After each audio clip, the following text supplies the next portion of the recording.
Tough enough starting a business to meet the needs of today's world. But it's a completely different mindset when a founder expects the world to change around them. Hi, I'm Phil. I'm Aman. Steve. I'm Cindy. And my company, Remedy Health. Scoot. Agoli Media is changing the world. When you're as obsessed as I am about it, it does consume you. You've got to prioritise and you've got to compartmentalise. It did absorb a lot of my life. It was all negative feedback. I came in the next day to the office just crying. So why are you doing this? The objective is to change the world. We could be the biggest company of the 21st century. Advances in technology mean that we're all producing more pictures, more videos. Managing that content and the rights to it is actually as big a challenge to us as it is the big corporations.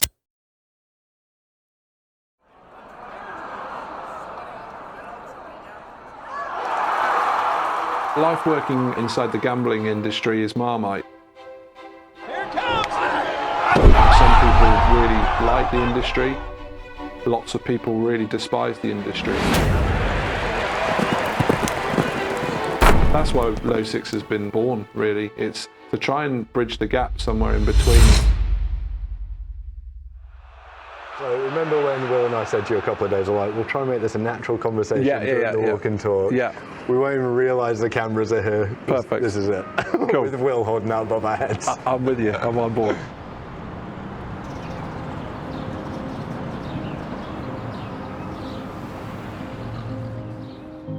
Jamie Mitchell, I'm the co-founder of Low Six, a new sports betting gamification company based in Solihull. AFTV pick. United stand picks. Yes, come on. Yeah, I was first exposed to entrepreneurship by my auntie, actually. She was a club singer way back when I was about 15 or 16, and I used to earn pocket money by helping her set up. And I suppose that's when I realised that if you were an entrepreneur, you didn't have to do necessarily a 9-to-5 job. Only saw the positive side of entrepreneurship. Understanding what the runway of that sacrifice looks like over the next 2 years is important, and then executing. You have to work relentlessly from the minute you wake up to the minute you go to sleep. And I know other founders have a different approach. I don't think I'm the most intelligent founder in the world, but I don't think there'll be a harder working founder. When I first met Jamie, he was probably 10 kilos heavier than he is today. So in fairness, I think he's taken the right approach. He realises that he is going to have to work a standard 100-hour week. To become successful, you have to work incredibly hard, and I believe that across all walks of life. The effort that we put into this day to day, that I personally put into this day to day, matches my ambitions. You know, we're valued at £50 million currently. We want to times that by 20 in the next 2 years. That isn't going to be done with no hard work and no sacrifice. What does life look like outside of work? Really boring.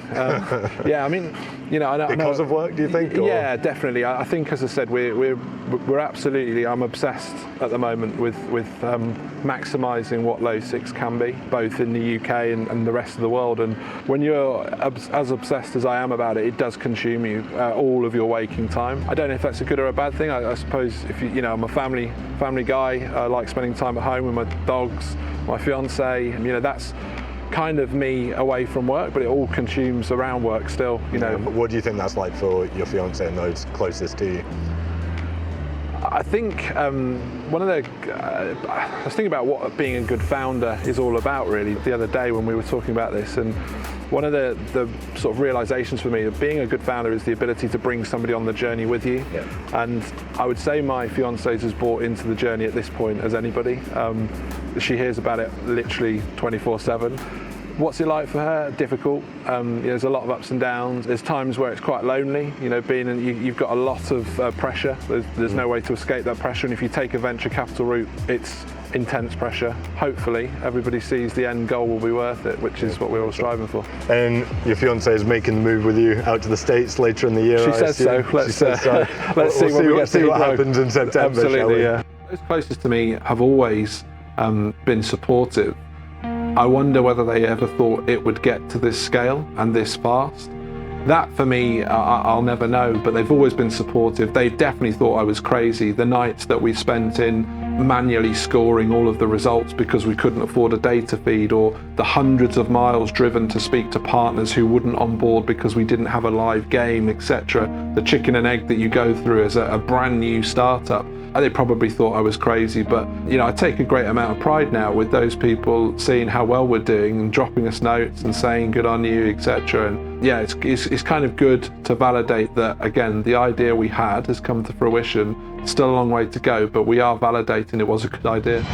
And how do you separate your passion and work? Like, how do you make sure you do still enjoy it? It's part of that not taking it for granted. Yeah, that's the difficult part. I mean, I'm immensely driven, and as I said to you previously, I feel like we're on a mission, and so I do every time I'm at an event start to weigh up how does low 6 fit into this particular conundrum, and that is very difficult, switching off and enjoying sport for what it actually is. I think watching Sheffield Wednesday, even though they're a client of ours, I still manage to immerse myself in that fan experience. Just on the industry then, are you almost not seen as a competitor? Because obviously a lot of these bigger players want the big spenders, the big gamblers, whereas you seem to be here for everyone and anyone to have a good time with lower risk. Yeah, so we internally, we've got a mission which is to create a new industry sort of segment, which is social gamification, and that doesn't for us feel like lots of big spending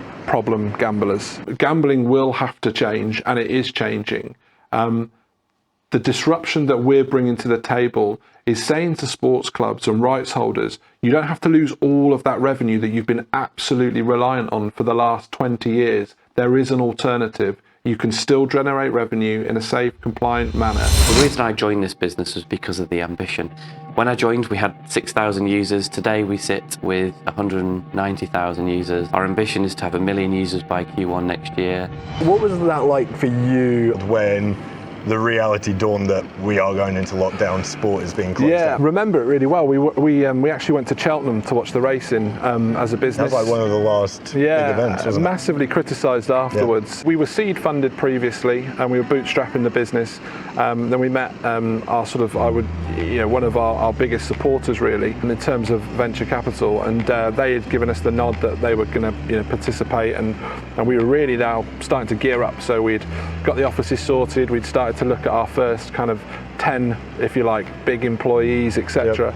And we were ready to go, and then this happened, and rightly so. The VC immediately sort of said that we're going to have to put this on pause until we know what the state of the market. So I mean, if you remember, the markets went crazy, and we were basically on hold, and that was a scary time, not knowing would the VC come back, wouldn't they, etc. And luckily for us, within sort of 6 weeks, they said, yeah, we're good to go again, let's carry on. And that was a big moment for us, because had they turned around and said no, we'd now got 5,000 square foot of brand new offices in a shiny building, 10 staff that have left jobs to come and join us, and no way of funding it. The size of the challenge that we've taken on can't be underestimated. It's a monumental task. We're effectively saying to regulators around the world that we'd like a new sort of society that demands that we're not hardcore gambling, we're not necessarily soft gambling, we sit somewhere in the middle that's safer gambling. Their game proposition is very attractive, particularly to Gen Z, Gen Y. Now they're probably the most fickle and demanding of any customer group, and I think what Low 6 is trying to offer is more of a fun, gamified, and therefore initially free experience. This industry is so difficult to disrupt because of the highly regulated nature of the industry. Even to hold a license, the amount of due diligence you have to go through is pretty exceptional. It's a closed book also. There's a lot of firms that don't want a new kid on the block to come in and disrupt this and to be taking sponsorship as they would see it away from the clubs that they've traditionally worked with. And you have to have quite deep pockets to make sure that you're playing in this space and competitively. If we think about regulated markets, we think about the pressure, we think about protests, we think about the way that people perceive gambling. That is a very, you don't change perceptions overnight. It's very, very difficult. Was there a day where I felt we had failed? Yeah, absolutely. I remember it vividly. We left a venture capital partners in Mayfair. I produced a 52-page deck. After the 16th page, he asked me to stop and said, the deck's too long. What is it you do?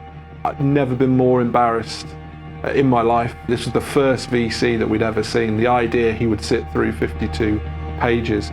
I absolutely thought that was it. You know, I can't do this. I returned with an 8-page deck, and that's when I knew I understood the process. It wasn't about my idea or the idea, it was also about telling the story of that idea in the right manner to people. I don't know whether every founder would agree with this, but the idea of taking your public company, for me, feels like success. It's probably quite naive to think that, because I think getting on the market is one thing and staying there and doing well is completely different. But I've always, I've been fascinated by business for a long time, and the idea of taking a company public and letting everybody have a piece of that, and every day getting out of bed to do the best for a huge group of shareholders, that's really interesting to me. Going through an IPO, an initial public offering, I'll start off with one word, which is grueling. It's a long-winded process, and it's full of due diligence and regulation. We currently have 3 sets of lawyers appointed. The process really begins with making sure you're a good fit for a public market and would be an interesting stock option for the specific exchange you list on. 12, 13 months into the process now. I'm due to list imminently. Would I do it again from the start, the way we have? It would take a lot to convince me to do another direct IPO, and I think that's why we're seeing SPACs pop up all around, especially in America, with a quicker way to market. What happens after that? Do you think your view of success will quickly change and you'll have that next goal? Do you think there'll be that moment where you're almost lost on what success is? Yeah, I don't think you ever arrive, or certainly I personally have never arrived at a successful point. Yeah. So I see this as, you're absolutely right, the bar that we're trying to get over. As soon as we arrive there, our goal is, how do we make this £1 billion company? We've absolutely from day one said we want this to be a unicorn. Being on the boards allows us to have some validation about where that market cap is in real time. Yeah. That's absolutely the ambition, is we get there, we enter a point that gives us a chance to really go on and be a £1 billion company. Life as a founder is difficult because you have to really not just believe in your own vision, it has to be your purpose, your actual life purpose. You never switch off. It's impossible to switch off. The Olympic bidding process has changed considerably in the last decade. A series of people stood on a stage and delivered very eloquent cases for why a particular city should host an event. 2004, I think, really did redefine how it was done. I was determined that we should make the official film. It's a very, very complicated thing to make, though. The organising committee is not obliged to make a film. And the first film that we made for London 2012 was a film called Sport at Heart, which featured David Beckham. We came to it with no experience of Olympic bidding, and I think that was an enormous advantage. We came to it from the point of view of telling human stories. The process is really to try and persuade, in our case, a majority of 117 IOC members to vote for you to host the Games. But one of the things I remember we did in the bid, we took 30 children from the East End of London to Singapore because we felt we wanted to show the diversity that London and the UK has. All of us are bound by something greater than us now, just because of that experience of bringing the Games to London.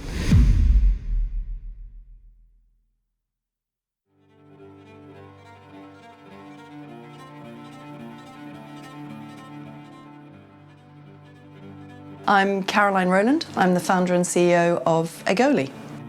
I was born to a Swiss mother and English father in England. When I was 6, we moved to South Africa, and that was at the time when there was really quite a significant brain drain from Britain. The economic environment in Britain at that time was one of strikes and 4-day weeks and quite a lot of sort of industrial action, and my parents had chosen to escape that. I went to a small school in a small town in the bush. I think it's pertinent to also note that, I mean, in South Africa there was no television until I think it was 77 or 79, and then it was only black and white until the early 80s. The town I grew up in one time did have a cinema that was burnt to the ground and wasn't rebuilt for years. Exposure to visual media was something that I acquired quite late, but when I did, it was like, a light bulb had been switched on. The New Moon was was an amazing business. It inadvertently and completely by accident became a very successful business. This was the Moondance Award, which was for the Best International Documentary for First, which was the official film of the London Games, which was also Emmy nominated. The Emmy nominations in LA. So that's what you were pointing over there. I literally went west. to look. In LA, which is west. Really, everything we did at New Moon was driven from human stories. We helped countries and cities to tell their story in order to win major sports rights, to do things like host the Olympic Games or World Cup Soccer or whatever other major sports event was up for grabs. In every new relationship, she sees the possibility of story. And she sees the possibility of co-creation and sort of, you know, setting something free that people otherwise wouldn't see. And I think that's where there's a lot of that ambition comes from. That was the original New Moon logo. Which is a painting, painting by an artist called Graham Ward. Just to your right over there, that's actually something I'm really, really proud of. This one? I was made a distinguished old Rhodian, so my alma mater acknowledged me for contributions to society and the world. But I'm a trustee on the Board of Trustees, which is committed to raising funds for underprivileged South Africans to have tertiary education. We did a lot of work in education. I had a very, very strong partnership with David Putnam, and we made some amazing films with UNICEF and with other educational organisations in order to really bang the drum for the importance of opening young people's eyes to the opportunities that the world presents them. Everything comes to an end. I mean, that's something you do learn as an entrepreneur. Nothing lasts forever. New Moon had 21 years of riding an incredible wave. But very interestingly, I think there was a sort of confluence of events that made the sustainability of that business really questionable. We were focused very much on delivering high-end quality product. That definitely started to shift around 2008 to 10, I would say, where, you know, everybody had an iPhone. Selling the business was a death. I mean, it was awful. The whole process of selling the business was everything to do with it. Arriving at the decision was almost, you know, I would align that to, you know, agreeing to switch off somebody's life support. It was the most terrible, emotional, gut-wrenching experience. Awful. I know, having poured so much of her heart and soul into the business, it would have been a very, very challenging period for her, but also knowing how great she is at having conviction in her thinking. She'd have known it was the right thing to do. I think people like Caroline just look for the next big challenge, and I think she had got with New Moon, she got out of it what she wanted, which was, you know, a very successful production company. I think she'd got the satisfaction of being part of the 2012 bid, which was amazing. And you're going to have to ask her, and I'm sure you have, but I think she just wants to keep challenging herself. By that time, we'd amassed around 15,000 hours of content, the vast majority of which we had retained ownership of. Some we didn't, and some we preserve on behalf of rights holders. And it really felt as though, you know, we'd done our time. I think you do learn, and my God, I've made a lot of mistakes in my life, but I think you do learn that actually every mistake is just a rehearsal for getting it right the next time. I think an entrepreneurial spirit is that relentless wanting to move forward and solve problems and do things and experience new things. At the time, my preoccupation was motivated by the fact that I'd had this 15,000 hours of content that was sitting in a warehouse. And the value of that business was dictated entirely by understanding what that 15,000 hours of content was. In trying to establish what the price for the business ought to be, we had absolutely no metrics, really. So I became very preoccupied with this idea that there must be some sort of automated system to log and tag everything and organize it into particular groups and give you some sort of insight into what the content is. We've sort of created an environment all with our own proprietary content or technology that combines a platform like a YouTube and together with a DraftKings, together with an OpenSea, together with a Wikipedia. And it's all brought into a single destination where our technology is driving that single user experience through one interaction. It is the new media that I think is needed, is wanted, she's got the right people behind her, the right people involved. All of these things are predicated on getting the right investors to be behind you as well. What she's trying to deliver and create is a platform that people will use. The technology has the potential for the creation of $1 billion business, and that's a hugely exciting and also terrifying prospect.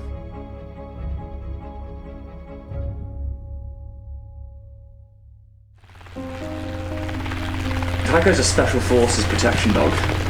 He is the kind of the pinnacle of what you'd want in a military dog. He's very well known in the army. From when I went to collect him, he was like a little bit of a celebrity. If a dog can get used to Afghanistan, they stay out. So stay out there because there's no need to bring him back. A bad day was probably something that you wouldn't want to go through. What he's experienced is probably something that we probably won't be able to handle as people. And when I went to get him, he had his face up against the cage. He was putting his own cage, had a face up against the cage, growling at me. I went, yeah, that's the dog I want. That's the one for me. That's the one I want. He struggles to sleep, so he has his own bedroom because he lives like a king. But you hear him viciously growl in his sleep, and he'll shake and he'll cry. I'm not around, or if I have to go out and he goes through it. If he wants, yeah, my couch is gone. If you go out for 5-10 minutes, you'll come back and you'll have half your house in bits.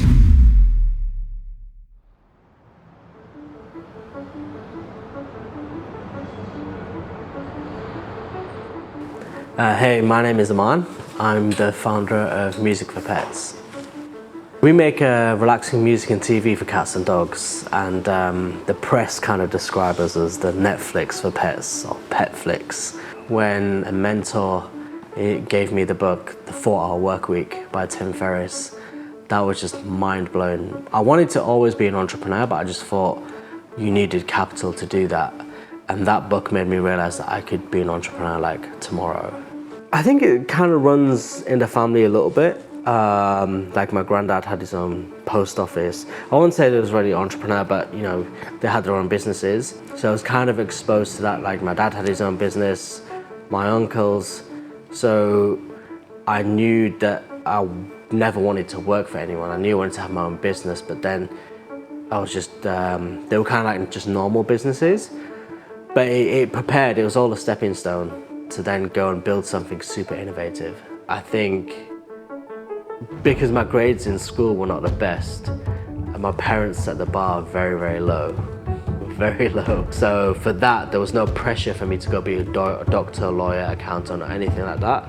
I think, and because of that, it allowed me to just explore and build side hustles, and then eventually, you know, this side hustle took off, and now they're like, okay, yeah, this is exciting. So they're very proud. I was always passionate about animals, always. There's a real like calming effect when you're around a cat or a dog, and it really makes you kind of present. So we have 42 million pets around the world using our content. And when you say around the world, how far afield are we talking? Like some random islands in the Pacific. Like, yeah, very, very far, yeah. How do they hear about it? Word of mouth? Or word of mouth. We've all grown through word of mouth, which is, I think, probably the best way to grow a business, through word of mouth. As soon as you go online, I see plenty of videos of the dogs probably all around the world watching this thing. You must have seen some pretty bizarre videos over the years. We've seen some crazy ones where dogs are just literally knocked out on a sofa with their head hanging off the sofa. I've seen a couple of those. Yeah. What Aman's doing is very unique. He's got an amazing user base, very loyal, and you know, a pet is no longer just an animal. It's part of the family. It has almost a human presence, and that's what's caused this disruption. He must be really well trained, but how well trained is he? Very well trained. Come here. So he comes to whistles. He knows like if I leave a room. But the thing is, it's really weird when you're like going to nip out for something. So if I nip from one room to another, he will immediately follow me. I'm like, Tycho, bud, I'm coming back. Like, you're asleep. Because he's worried about you, or just no? Because he's just trying to just protect us. Yeah. I think they get the wrong representation that protection dogs are just nasty dogs. No, he's incredibly intelligent. Yeah. So like if we started having an argument now, it's happened before. I'm like, well, just if you're gonna have an argument with me, let me put my dog away, because it's gonna be me and my dog arguing. Beforehand, I was just trying to calm him myself. but you kind of put yourself in the firing line. Yeah. It is terrifying about how much he snarls and growls at night. I was just trying to calm him myself and relax him and just try to make the space as comfortable as possible.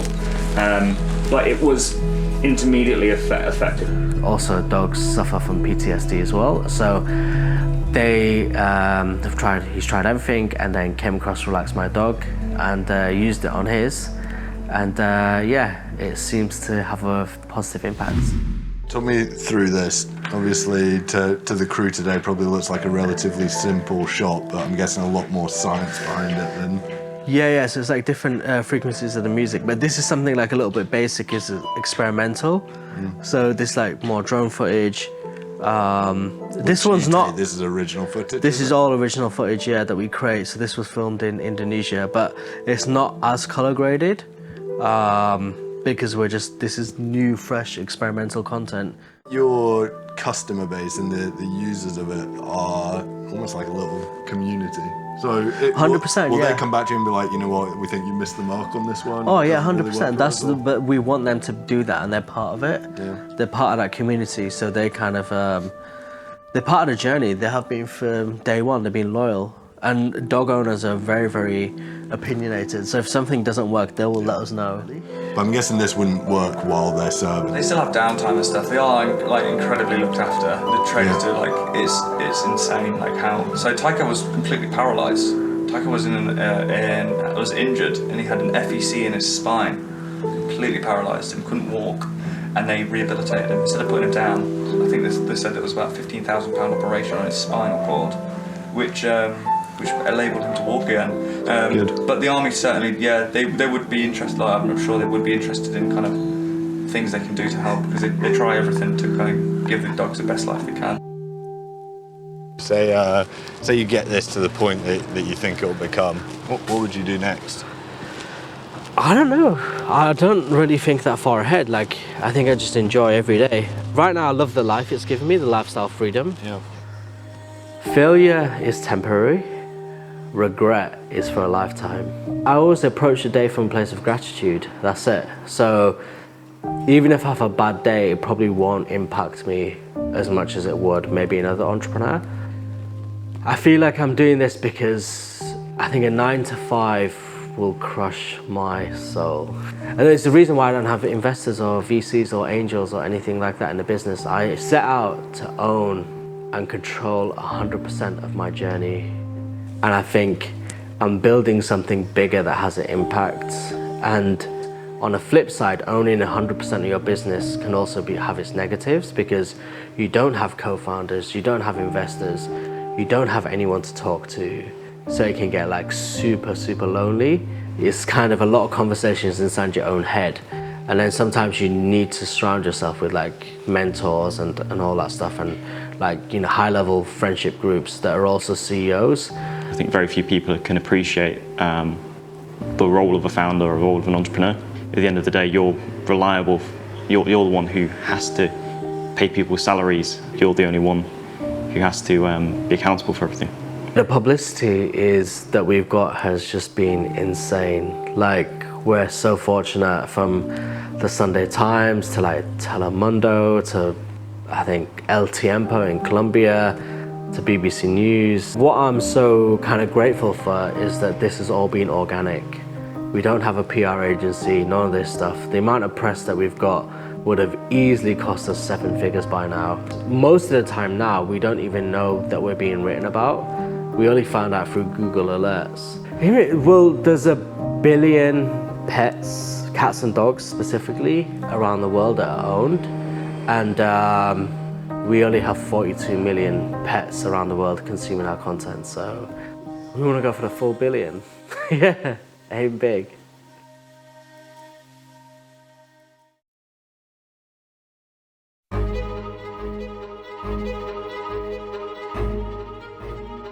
My biggest concern about being involved in this business when I started out was I wasn't the demographic that this business was being built for. It is a very young industry, and most people over the age of 35 probably wouldn't recognize it or indeed understand it. I can no longer assume that I understand or represent the audience that we're developing for. And therefore, you have to take advice from those people who do. He always talks about the people he's competing against. They have young CEOs, people that are whippersnappers, you know, that maybe understand the newer technology a bit better, but he stays on top of that so much, and he is a big kid at heart. I remember seeing, you know, we had someone in one of the companies I worked for who was probably around about the same age as I am now, and you just think, oh, what the hell's he doing in a digital company? He's a fish out of water. But now I'm at that age, I understand a lot better that there are elements that I can bring that perhaps a 30-year-old can't. And he'll have, you know, quite a large contingent of young 12-year-olds who will be designing the programs which the other 12-year-olds across the planet will be interested in. So that, I mean, it really is that balance, isn't it? It's a very young man's world.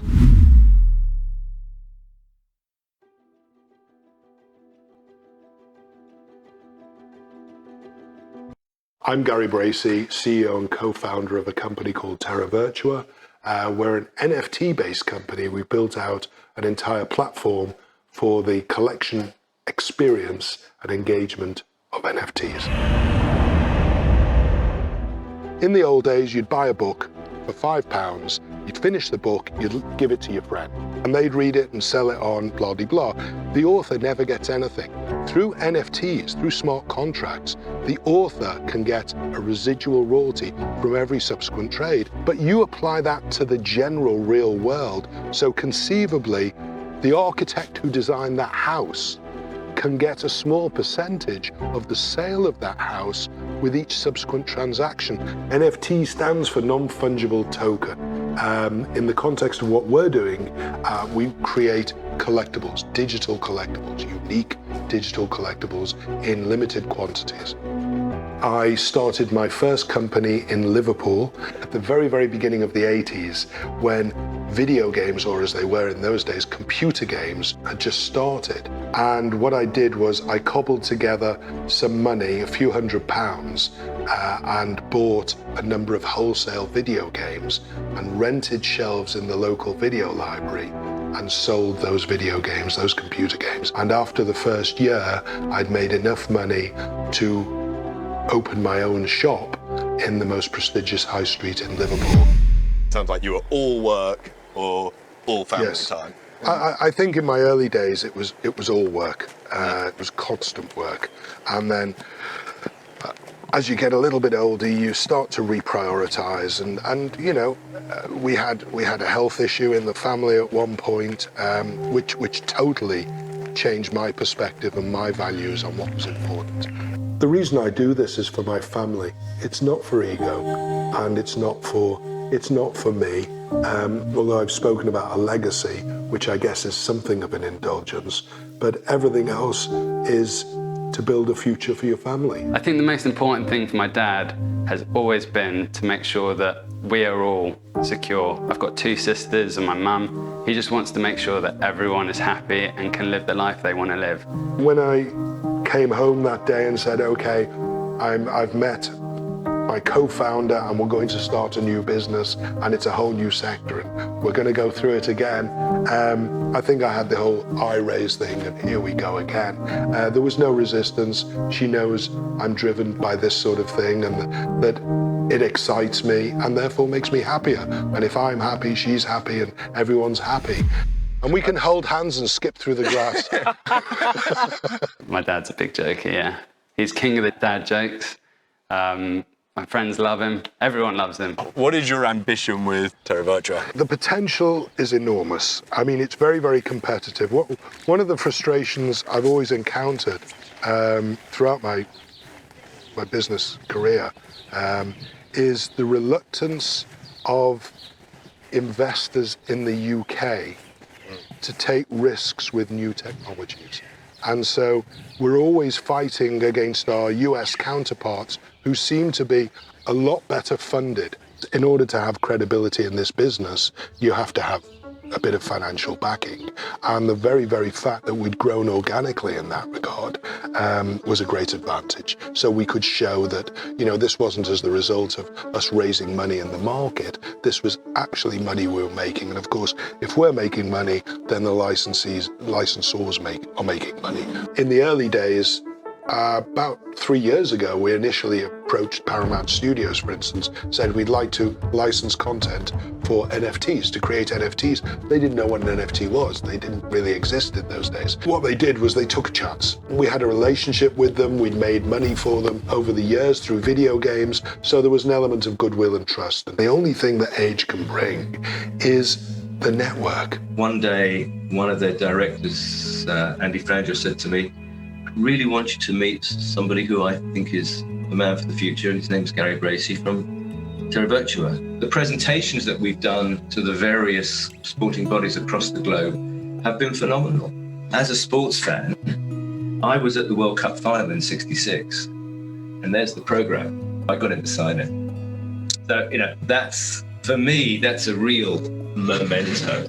But the younger folk of today will accept that, but they'll have a virtual world where Terra Virtua, you've seen the way they do autographs, they'll have all that in their virtual world, and they'll press the computer and it's just as real. Over the years, I've developed the most incredible network of contacts at every level. And what's interesting, you know, if we go back to the video games era, and when I was involved in the 80s, and there were people who were sitting behind a computer writing games, some of those are now actually running some of the biggest video game companies on the planet. You can leverage that network because provided, as I said earlier, you can treat people with respect, no matter at what level they're at. If you're in the management and they're just making the tea, you treat everyone with respect because that tea boy might one day be running the company that you want to do business with. What sort of level are we talking in terms of global adoption? Potentially, if you get it right, then you're talking about Apple-type numbers of users. You know, you're talking about potentially hundreds of millions, maybe even more. And I think the greatest pressure on me personally is the pressure I put upon myself. Because you recognize you're accountable to your investors, to your management team, to your employees, and ultimately to your user base. So you have all those responsibilities. And when you think about them, that causes your pressure, your stress, and everything else, because you don't want to let people down. My dad is the most ambitious person I know, and he's always been like that. And it's so infectious hearing him talk about all his projects. And this is the one that he's been the most excited about. Terra Virtua, by virtue of their technology and the dynamism that Gary and the team show, are actually going to be in the forefront of change. And I think they're going to be a much sought after enterprise. It's never really been exclusively about the money. I mean, obviously security is important, and that's a significant element. But it's also the challenge and the excitement of starting something new and being on the cusp of an industry that could dramatically change elements of how we live.